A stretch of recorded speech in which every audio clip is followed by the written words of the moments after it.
Hello friends, स्वागत है आप सभी का अपने चैनल बिहार टेंथ पर। आज का क्लास काफ़ी इंपॉर्टेंट होने वाला है और आज के इस क्लास में सोशल साइंस का 20 सब्जेक्टिव क्वेश्चन बताने वाला हूं, जो आपके एग्जाम में 100% 19 फरवरी 2024 को मैट्रिक बोर्ड परीक्षा में ये क्वेश्चन लड़ेगा। अगर आप लोग मेरे यूट्यूब चैनल में नए हो तो मेरे यूट्यूब चैनल को सब्सक्राइब करके बेल आइकन या घंटे ऑल पर प्रेस कीजिए, वीडियो को लाइक शेयर कमेंट जरूर कीजिए। चलिए, आपका पहला नंबर क्वेश्चन क्या है? 1848 ईस्वी के फ्रांसीसी क्रांति के क्या कारण थे? तो इसका जो उत्तर हो जाएगा, लुई फिलिप एक उदारवादी शासक था, किंतु वह बहुत ही महत्वाकांक्षी शासक था। उसने अपने विरोधियों को खुश करने के लिए स्वर्णिम मध्य वर्गीय नीति का अवलंबन करते हुए 1840 ईस्वी में गीजो को प्रधानमंत्री नियुक्त किया, जो कट्टर प्रतिक्रियावादी था और वह किसी भी तरह के वैधानिक, सामाजिक एवं आर्थिक सुधारों के विरुद्ध था। लुई फिलिप ने पूंजीपति वर्ग को साथ रखना पसंद किया, जिसे शासक में कोई अभिरुचि नहीं थी और जो अल्पमत मैं भी था। उसके पास कोई सुधारात्मक कार्यक्रम नहीं था और ना ही उसे विदेशी नीति में ही किसी तरह की सफलता हासिल हो रही थी। उसके शासनकाल में भूखमरी एवं बेरोजगारी व्याप्त होने लगी, जिसके कारण 1848 ईस्वी की क्रांति हुई। तो ऑप्शन नंबर ए का ये जवाब हो गया। आप लोग उसको बढ़िया से याद कर लीजिए और आप लोग लिख भी लीजिए कॉपी में, ताकि आपके एग्जाम में 100% पूछने वाला है। चलिए, आपका दूसरा नंबर क्वेश्चन क्या है? रूसी क्रांति के किन्हीं दो कारणों का वर्णन करें। तो इसका जो उत्तर हो जाएगा, रूसी क्रांति के दो कारण निम्नलिखित थे। तो ऑप्शन नंबर ए में आपका जार की निरंकुशता एवं अयोग्य शासन। 1917 ईस्वी से पूर्व रूस के निरंकुश जारशाही व्यवस्था कायम थी। स्वतंत्र अपना विशेषाधिकार छोड़ने के लिए तैयार नहीं था। जो निकोलस दूसरा, जिसके शासनकाल में क्रांति हुई, राजा के देवी अधिकारों में विश्वास करता था। उसे आम लोगों की सुख दुख की कतई चिंता नहीं थी। जार ने जो अफसरशाही व्यवस्था बनाई थी, वह जड़ और अकुशल थी। और दूसरा नंबर क्वेश्चन क्या है? दूसरा नंबर इसका जवाब होगा, दूसरा नंबर ऑप्शन जो है, जिसका दो कारण जो था, तो मजदूरों की दयनीय नीति। रूस में मजदूरों की स्थिति अत्यंत दयनीय थी। उन्हें काम अधिक करना पड़ता था। उनकी मजदूरी काफ़ी कम थी। उसके पास कोई राजनीतिक अधिकार नहीं थे, अतः वे तात्कालीन व्यवस्था में असंतुष्ट थे। चलिए, आपका तीसरा नंबर क्वेश्चन क्या है? हिंद चीन में फ्रांसीसी प्रसार का वर्णन करें। उत्तर आपका, 17वीं शताब्दी में बहुत ही फ्रांसीसी व्यापारी पादरी हिंद चीन पहुंचे गए। 1747 ईस्वी के बाद से फ्रांस अन्नान में रुचि लेने लगा। 1787 ईस्वी में कोचिन चीन के शासक के साथ संधि का मौका मिला। 19वीं शताब्दी में अन्नान कोचिन चीन में फ्रांसीसी पादरियों की बढ़ती गतिविधियों के विरुद्ध उग्र आंदोलन हो रहे थे। फिर भी 1862 ईस्वी के अन्नान को सैन्यबल पर संधि के बाध्य किया गया। उसके अगल वर्ष कंबोडिया भी संरक्षण में ले लिया गया और 1783 ईस्वी में ट्रोकिन में फ्रांसीसी सेना का प्रवेश हुआ। इसी तरह का 20वीं शताब्दी के आरंभ तक संपूर्ण हिंद चीन फ्रांस की अधीनता में आ गया। तो इसका तीसरा नंबर का जवाब हो गया। चलिए, आपका चौथा नंबर क्वेश्चन का जवाब क्या है? मैं जितना भी क्वेश्चन बता रहा हूँ, आपके एग्जाम में 19 फरवरी 2024 को ये मैट्रिक बोर्ड परीक्षा में 100% पूछा जाएगा। चलिए, आपका चौथा नंबर क्वेश्चन क्या है? गुटेनबर्ग ने मुद्रण यंत्र का विकास कैसे किया? तो इसका जो जवाब हो जाएगा आपका, गुटेनबर्ग ने अपने ज्ञान एवं अनुभव से टुकड़ों में बिखरी बिखरी मुद्रण कला के ऐतिहासिक शोध को संगठित एवं एकत्रित किया तथा टाइपों के लिए पंच, मैट्रिक्स, मोल्ड आदि बनाने का योजनाबद्ध तरीके से कार्य आरंभ किया। मुद्रण टाइप बनाने हेतु उसने सीसा, टीन और बिस्मथ धातुओं से उचित मिश्र धातु बनाने का तरीका ढूंढा। चलिए, शीशे का प्रयोग सस्ता और स्याही के स्थानांतरण की क्षमता के कारण किया गया। रांगा तथा टीन का उपयोग उसकी कठोरता एवं गलाने के गुणों के कारण किया गया। गुटेनबर्ग ने आवश्यकता के अनुसार मुद्रण स्याही भी बनाई और हैंड प्रेस का प्रथम बार मुद्रण कार्य संपन्न करने में प्रयोग किया। इस हैंड प्रेस से में लकड़ी के चौखट में दो समतल भाग प्लेट एवं बेड, एक के नीचे दूसरा समांतर रूप से रखे गए। कमजोर कंपोज किया हुआ टाइप मेडर ब्रेड पर कस दिया जाता था एवं उस पर स्याही लगाकर तथा कागज रखकर प्लेट द्वारा दबाकर मुद्रित किया जाता था। इस प्रकार का सुस्पष्ट एवं शीघ्र कार्य वाला गुटेनबर्ग का ऐतिहासिक मुद्रण शोध 1440 में वर्ष में आरंभ हुआ। 5वां नंबर क्वेश्चन है, दांडी यात्रा का क्या उद्देश्य था? उसका जवाब होगा, उत्तर जो है, दांडी यात्रा का उद्देश्य दांडी समुद्र तट पर पहुंचकर समुद्र के पानी से नमक बनाकर नमक कानून का उल्लंघन कर सरकार को बताना था कि नमक पर कर चढ़ाना अनुचित फैसला है। साथ ही यह सरकार के खिलाफ सविनय अवज्ञा आंदोलन के शुरुआत का संकेत भी था। चलिए, आपका 6वां नंबर क्वेश्चन क्या है? ग्रामीण तथा नगरीय जीवन के बीच किन्हीं दो भिन्नताओं का उल्लेख करें। तो उसका जवाब जो हो जाएगा आपका, गांव और शहर के बीच काफ़ी भिन्नताएं हैं। गांव की आबादी कम होती है, नगर की ज़्यादा। गांव में खेती पशुपालन मुख्य आजीविका है। शहर शहर में व्यापार उत्पन्न। गांव में प्राकृतिक वातावरण स्वच्छ है। शहर में प्रदूषित। शिक्षा यातायात स्वास्थ्य सुविधाएं आदि में शहर अधिक उन्नत अवस्था में होते हैं, जबकि ग्रामीण क्षेत्रों में इन बुनियादी सुविधाओं शिक्षा व्यवस्था यातायात संचार आदि का अभाव रहता है। शहर को संतुष्ट करने के लिए अंतहीन संभावनाएं प्रदान करता है, जबकि ग्रामीण क्षेत्रों में सीमित संभावनाएं होती है। शहरों में जहां भय अट्टालिकाएं होती है, गांव में छोटे छोटे मिट्टी तथा ईंटों के बने घर होते हैं। ग्रामीण जीवन में एक सादगी वो संतुष्ट देखने को मिलती है, वह नगरीय जीवन में ज़्यादा चमक धमक बनावटी वो भाग दौड़ तथा अंतहीन आवश्यकताओं के प्रति ललक देखने को मिलती है। चलिए, आपका 7 नंबर क्वेश्चन क्या है? 7 नंबर जो आपका है, हिंद चीन में राष्ट्रवाद के विकास का वर्णन करें। तो इसका जो उत्तर हो जाएगा, हिंद चीन में फ्रांसीसी उपनिवेशवाद को समय समय पर विद्रोह का समानता तो आरंभिक दिनों से ही झेलना पड़ा था, किंतु 20वीं शताब्दी से के शुरू में यह और मुखर होने लगा। फान बोई चाओ the history of the loss of Vietnam लिखकर हलचल पैदा कर दी। 1905 में जापान द्वारा रूस को हराना हिंद चीनियों के लिए प्रेरणा स्रोत बन गया। साथ ही रूसो एवं मोंटेस्क्यू जैसे विचारों के लिए प्रेरणा स्रोत बन गया। साथ ही रूसो एवं मोंटेस्क्यू जैसे विचारों के लिए विचार भी इन्हें उद्दलित कर रहे थे। उसी समय एक दूसरे राष्ट्रवादी नेता फांचू तिरन्नुआ हुए, जिन्होंने राष्ट्रवादी आंदोलन के राजतंत्रीय स्वरूप को गणतंत्रवादी बनाने का प्रयास किया। जापान में शिक्षा प्राप्त करने गए छात्र उसी तरह के विचारों के समर्थक थे।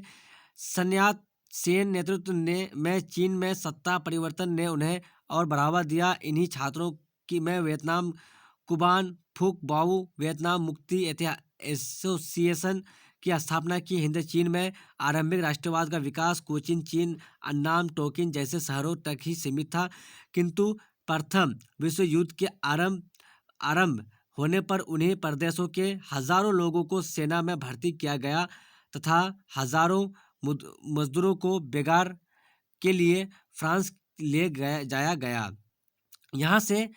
यहाँ से सैनिकों को युद्ध की प्रथम पंक्ति में रखा जाता था, अतः माने जाने वालों में इनकी संख्या ज़्यादा होती थी। इन सब बातों की प्रतिक्रिया हिंद चीन लोगों पर ही हुई थी। 1914 में ही देशभक्तों व वियतनामी राष्ट्रवादी दल नामक संगठन बनाया, जिसका प्रथम अधिवेशन कैंटन में हुआ। जनता की हालत लगातार दयनीय होती जा रही थी। जनता ने इससे क्रुद्ध होकर 1919 में चीनी बहिष्कार आंदोलन चलाया। हो ची मिन 1930 में वियतनाम में बिखरे राष्ट्रवादी गुटों को एकजुट कर वियतनाम कांग सान देंगन अर्थात वियतनाम कम्युनिस्ट पार्टी की स्थापना की। 1930 में दशक की विश्वव्यापी मंदी ने भी राष्ट्रवादी के विकास योगदान किया। चावल रबर आदि के दाम गिर गए थे। हिंद चीन में बेरोजगारी बढ़ती चली जा रही थी। इसी स्थिति से परेशान भी साम्यवादी और अपना रहे थे और राष्ट्रवादी आंदोलन जोर पकड़ता जा रहा था। दूसरी तरफ फ्रांसीसी सरकार व दमन चक्र काफ़ी तीव्र एवं क्रूर क्रूर होता जा रहा था। इस दमक चक्र में हजारों लोग मारे गए थे। आंदोलन दबसा गया, किंतु यह सोचे हुए ज्वालामुखी के समय समान था, जो अंदर ही अंदर खुलता रहा और भूमिगत आंदोलन की शुरुआत हो गई। 8वां क्वेश्चन है आपका, भारत में मजदूर आंदोलन के विकास का वर्णन करें। यूरोप में औद्योगिकरण और मार्क्सवादी विचारों के विकास का प्रभाव अन्य देशों पर भी पड़ा और भारत में भी औद्योगिक प्रगति के साथ साथ मजदूर वर्ग में चेतना जागृत हुई। 20वीं शताब्दी के आरंभिक वर्षों में से सुब्रमण्यम अय्यर ने मजदूरों के यूनियन के गठन की बात कही, तो दूसरी ओर स्वदेशी आंदोलन का भी प्रभाव मजदूरों पर पड़ा। अहमदाबाद में मजदूरों ने अपने अधिकार को लेकर आंदोलन तेज कर दिया। गांधी जी ने मजदूरों की मांग समर्थन किया और मिल मालिकाओं के साथ मध्यस्थता का प्रयास किया। अतः इन्हीं के सुझाव पर बोनस पुनः बहाल किया गया और इसकी दर 35% निर्धारित की गई। 1917 में रूसी क्रांति का प्रभाव मजदूर वर्ग पर भी पड़ा। 31 अक्टूबर 1920 ईस्वी को कांग्रेस पार्टी ने all India trade union Congress की स्थापना की। CR दास ने सुझाव दिया कि कांग्रेस ने द्वारा किसानों एवं श्रमिकों को राष्ट्रीय आंदोलन में सक्रिय रूप से शामिल किया जाए और उनकी मांगों का समर्थन किया जाए। कालांतर में वामपंथी विचारों की लोकप्रियता में ने मजदूर आंदोलन को और अधिक सशक्त बनाया, जिससे ब्रिटिश सरकार की चिंता और अधिक बढ़ गई। मजदूरों के खिलाफ दमनकारी उपाय भी किए गए। 1931 में all India trade union Congress का विभाजन हो गया। इसके बाद भी राष्ट्रीय आंदोलन का जवाहरलाल नेहरू, सुभाष चंद्र बोस आदि नेताओं द्वारा समाजवादी विचारों के प्रभावाधीन मजदूरों का समर्थन जारी रही। चलिए, आपका नंबर में क्वेश्चन है, जाति और नस्ल में क्या अंतर है। उत्तर है आपका, जाति और नस्ल समान नहीं है, क्योंकि जाति का आधार सामाजिक होता है और नस्ल का आधार जीव शास्त्रीय है, किंतु नस्ल विशुद्ध रूप से जीव शास्त्रीय नहीं। यह जाति की तरह ही काफी हद तक समाज शास्त्रीय और वैधानिक वर्गीकरण है, जो लोकतांत्रिक देश के लिए विध्वंसकारी तत्व है। चलिए, 10 नंबर क्वेश्चन क्या है आपका। 10 नंबर, लोकतंत्र से आप क्या समझते हैं, भारत में किस तरह का लोकतंत्र है। तो इसका जवाब है, लोकतंत्र का अर्थ जनता का शासन है होता है। लोकतंत्र का अंग्रेजी शब्द है डेमोक्रेसी, दो यूनानी शब्दों से बना है, डेमोस और क्रेसिया, जिनका अर्थ कर्म से जनता और शासन है। स्पष्ट है कि व्युत्पत्ति की दृष्टि से लोकतंत्र का अर्थ जनता का शासन हुआ। लोकतंत्र में जनता स्वयं अथवा प्रतिनिधियों द्वारा शासन में भाग लेती। लोकतंत्र की अनेक परिभाषाएं दी गई है। उन परिभाषाओं में अब्राहम लिंकन की परिभाषा अत्यंत लोकप्रिय है। लिंकन के अनुसार लोकतंत्र जनता के लिए और जनता के द्वारा शासन है। लोकतंत्र के दो प्रकार हैं, प्रत्यक्ष और अप्रत्यक्ष। भारत में अप्रत्यक्ष लोकतंत्र है। 11 नंबर क्वेश्चन है आपका, परिवारवाद क्या है। उत्तर आपका, हाल के दशकों में यह परंपरा बनी कि जिस प्रतिनिधि के निधन या इस्तीफे के कारण कोई सीट खाली हुई, उसके ही किसी परिजन को चुनाव में टिकट दे दिया जाए। इस प्रकार परिवारवाद आज भी लोकतंत्र की एक गंभीर समस्या है। मैं जितना भी क्वेश्चन बता रहा हूँ आप लोगों को, 19 फरवरी 2024 को मेडिकल परीक्षा में ये क्वेश्चन 100% पूछा जाएगा। तो आप लोग मेरे यूट्यूब चैनल को देख रहे हैं तो बढ़िया से इस क्वेश्चन को देख लीजिए, ताकि आपके एग्जाम में बिल्कुल आसानी हो लिखने में सब्जेक्टिव क्वेश्चन को। चलिए, मेरा 12 नंबर क्वेश्चन क्या है। 12 नंबर जो क्वेश्चन है आपका, ताड़ी विरोधी आंदोलन का वर्णन करें। ताड़ी विरोधी आंदोलन का वर्णन करें। तो उत्तर जो इसका, दक्षिण राज्य आंध्र प्रदेश में ताड़ी विरोधी आंदोलन वहां की महिलाओं का स्वतः स्फूर्त आंदोलन था। इस आंदोलन के लिए महिलाओं अपने आस पड़ोस के मंदिरों की बिक्री पर पाबंदी की मांग कर रही थी और 1992 ईस्वी के सितंबर अक्टूबर माह में वहां की ग्रामीण महिलाओं शराब के विरुद्ध आंदोलन छोड़कर अपनी ग्रामीण अर्थव्यवस्था में सुधार करना चाहती थी। चलिए, आपका 13 नंबर क्वेश्चन क्या है। बिहार में पंचायती राज व्यवस्था के स्वरूप पर प्रकाश डालें। तो बिहार में पंचायती राज व्यवस्था का त्रिस्तरीय ढांचा लागू है, जो निम्नलिखित है। एक नंबर है आपका, ग्राम पंचायत। बिहार में ग्राम पंचायत ग्रामीण क्षेत्रों की स्वायत्त संस्थाओं में सबसे नीचे का स्तर है, लेकिन इसका स्थान महत्वपूर्ण होता है। राज्य सरकार 7,000 की औसत आबादी को ग्राम पंचायतों की स्थापना का आधार मानती है। ग्राम पंचायतों का प्रधान मुखिया होता है और उसकी सहायता के लिए एक उप मुखिया का पद सृजित किया गया है। हर पंचायत में सरकार की ओर से एक पंचायत सेवक नियुक्त होते हैं जो सचिव की भूमिका निभाते हैं।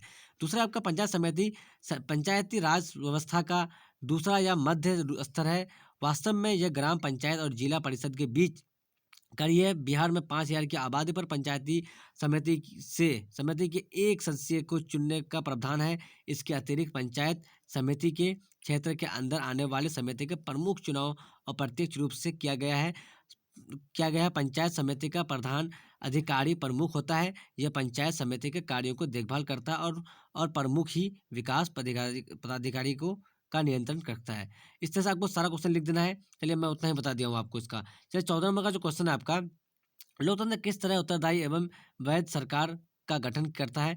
लोकतंत्र किस प्रकार, चलिए इसका जवाब दिया, लोकतंत्र किस प्रकार लोगों के प्रति उत्तरदायी है और किस हद तक वैध है, इसकी जांच के लिए निम्न तथ्यों को देखा जा सकता है। चलिए एक में आपका लोकतंत्र में लोगों को चुनाव में भाग लेना और अपने प्रतिनिधियों को चुनने का अधिकार। दूसरा में आपका, क्या चुनी हुई सरकार लोगों की आकांक्षाओं को पूरा करने में प्रभावी हो पाती है।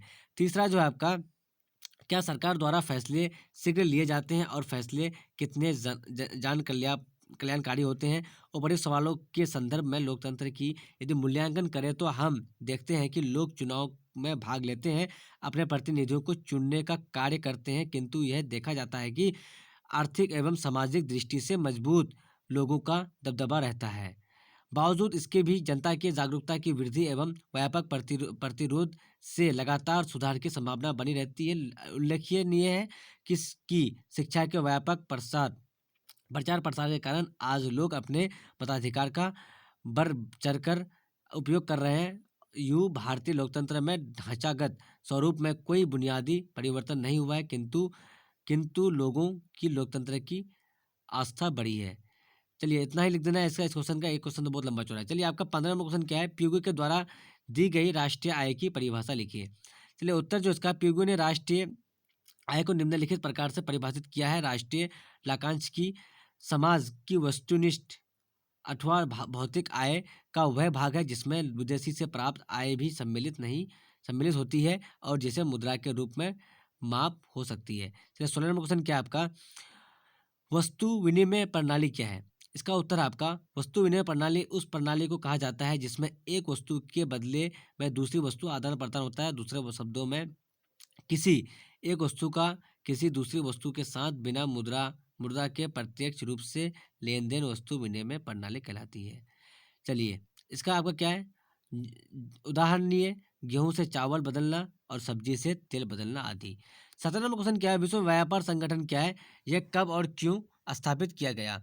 तो इसका जो उत्तर हो जाएगा आपका, विश्व व्यापार संगठन एक ऐसा अंतर्राष्ट्रीय संगठन है जिसका उद्देश्य अंतर्राष्ट्रीय व्यापार को उदार बनाना। इसकी स्थापना 1995 ईस्वी में की गई थी। भारत उसका संस्थापक सदस्य रहा। वर्तमान में 164 देश विश्व व्यापार संगठन 2006 ईस्वी में के सदस्य है। इसका मुख्यालय जेनेवा में है। विश्व व्यापार संगठन अंतर्राष्ट्रीय व्यापार से संबंधित नियमों को निर्धारित करता है और देखता है कि इन नियमों का पालन हो। विश्व व्यापार संगठन सभी देशों को मुक्त व्यापार की सुविधा देता है। 18 नंबर क्वेश्चन क्या, उपभोक्ता कौन है, संक्षेप में बताएं। उसका उत्तर होगा, व्यक्ति जब वस्तुएं एवं सेवाएं अपने प्रयोग के लिए खरीदता है तब वह उपभोक्ता कहलाता है। खरीदार की अनुमति से ऐसी वस्तुओं और सेवाओं का प्रयोग करने वाला व्यक्ति भी उपभोक्ता है। उपभोक्ता को बाजार का राजा माना जाता है। यदि उपभोक्ता नहीं रहे तो उत्पादित वस्तुओं की मांग करने वाला ही नहीं होगा। उत्पादन की समस्त क्रियाएं उपभोक्ता के द्वारा ही संचालित होती है। 19 नंबर क्वेश्चन क्या आपका, आर्थिक विकास की माप कुछ सूचांक के द्वारा करें। तो इसका उत्तर हो जाएगा आपका, आर्थिक विकास की माप एक सूचकांक निम्नलिखित है। 1 नंबर में आपका क्या है, राष्ट्रीय आय को आर्थिक विकास का प्रमुख सूचक माना जाता है। किसी देश में एक वर्ष की अवधि में उत्पादित सभी वस्तुओं को सेवा के मैट्रिक मूल्य के योग को राष्ट्रीय आय कहा जाता है। सामान्य तौर पर जिस देश का राष्ट्रीय आय अधिक होता है वह देश विकसित कहलाता है और जिस देश का राष्ट्रीय आय कम होता है उस देश को अविकसित कहलाता है। चलिए दूसरा में क्या है आपका, दूसरा में प्रति व्यक्ति आय आर्थिक विकास की माप करने के लिए प्रति व्यक्ति आय को सबसे उचित सूचकांक माना जाता है। प्रति व्यक्ति आय देश में रह रहे सभी व्यक्तियों की औसत आय होती है। राष्ट्रीय आय को देश की कुल जनसंख्या से भाग देने पर जो भागफल आता है वह प्रति व्यक्ति आय कहलाता है। तीसरा नंबर क्वेश्चन क्या है आपका? मानव विकास सूचकांक किसी भी देश का मानव विकास सूचकांक एक में है जीवन प्रत्याशा, बी में आपका शिक्षा प्राप्ति तथा तीन में आपका जीवन स्तर के द्वारा निर्धारित होता है। अर्थात एचडीआई तीन सूचकांकों का औसत है। पैमाने पर सभी देशों की एचडीआई दर 0 से 1 होती है। विकसित देशों की सूचकांक दर ऊंची होती है, जबकि अविकसित देशों की सूचकांक दर एचडीआई नीचे होती है। नॉर्वे का एचडीआई 0.965 है, जबकि भारत का एचडीआई 0.611 है। चौथा में आपका क्या है? चौथा में उपभोक्ता व्यय को आर्थिक विकास का सूचक मानते हुए अपने देश की पहली राष्ट्रीय मानव विकास रिपोर्ट में यह बताया गया है कि विगत कुछ वर्षों में देश की ग्रामीण जनता की व्यय क्षमता में कमी आई है, जबकि शहरी क्षेत्र में इसमें काफ़ी वृद्धि हुई है। चलिए आपका लास्ट नंबर क्वेश्चन क्या है? लास्ट और 20 नंबर जो क्वेश्चन है आपका, इसका जो है आपका बैंकों की ऋण संबंधी गतिविधियों का वर्णन करें। तो इसका जो उत्तर हो जाएगा आपका, बैंक जमा रकम का एक छोटा हिस्सा है अपने पास नकद के रूप में रखते हैं। उदाहरण के लिए आजकल भारत में बैंक जमा केवल 15% हिस्सा नकद के रूप में अपने पास रखते हैं। ऐसे किसी एक दिन में जमाकर्ताओं द्वारा धन निकालने की संभावना को देखते हुए यह प्रावधान किया जाता है कि चूंकि किसी एक विशेष दिन में केवल कुछ जमाकर्ता ही नकद निकालने के लिए आते हैं, इसलिए बैंक का काम इतने नकद से आराम से चल जाता है। दूसरा नंबर क्वेश्चन क्या है? दूसरा नंबर जो इसका है, बैंक जमा राशि के एक बड़े भाग को ऋण देने के लिए इस्तेमाल करते हैं। विभिन्न आर्थिक गतिविधियों के लिए ऋण की बहुत मांग रहती है। बैंक जमा राशि का लोगों को ऋण आवश्यकताओं को पूरा करने के लिए इस्तेमाल करते हैं। और तीसरा में जो आपका, इस तरह बैंक जिनके पास अतिरिक्त राशि है, जमाकर्ता एवं जिन्हें राशि की जरूरत है, कर्जदार के बीच मध्यस्थता का काम करते हैं। और चौथा जो है आपका, बैंक जमा राशि पर जो ब्याज देते हैं उसे ज़्यादा ब्याज ऋण पर लेते हैं। कर्जदारों के लिए गए ब्याज और जमाकर्ताओं को दिए गए ब्याज के बीच बीच का अंतर बैंकों की आय की प्रमुख स्रोत है। तो मैं 1 से 20 तक का वायरल सब्जेक्टिव क्वेश्चन बताया हूँ, जो आपके एग्जाम में 100% 19 फरवरी 2024 को मैट्रिक बोर्ड परीक्षा में जो क्वेश्चन पूछा जाएगा। अगर आप लोग मेरे यूट्यूब चैनल पर नए हो तो मेरे यूट्यूब चैनल को सब्सक्राइब करके बेल आइकन का घंटे ऑल पर प्रेस कीजिए और वीडियो को लाइक शेयर कमेंट जरूर कीजिए। जब तक के लिए बाय बाय, फिर मिलते हैं अगले वीडियो में। Watching for thank you.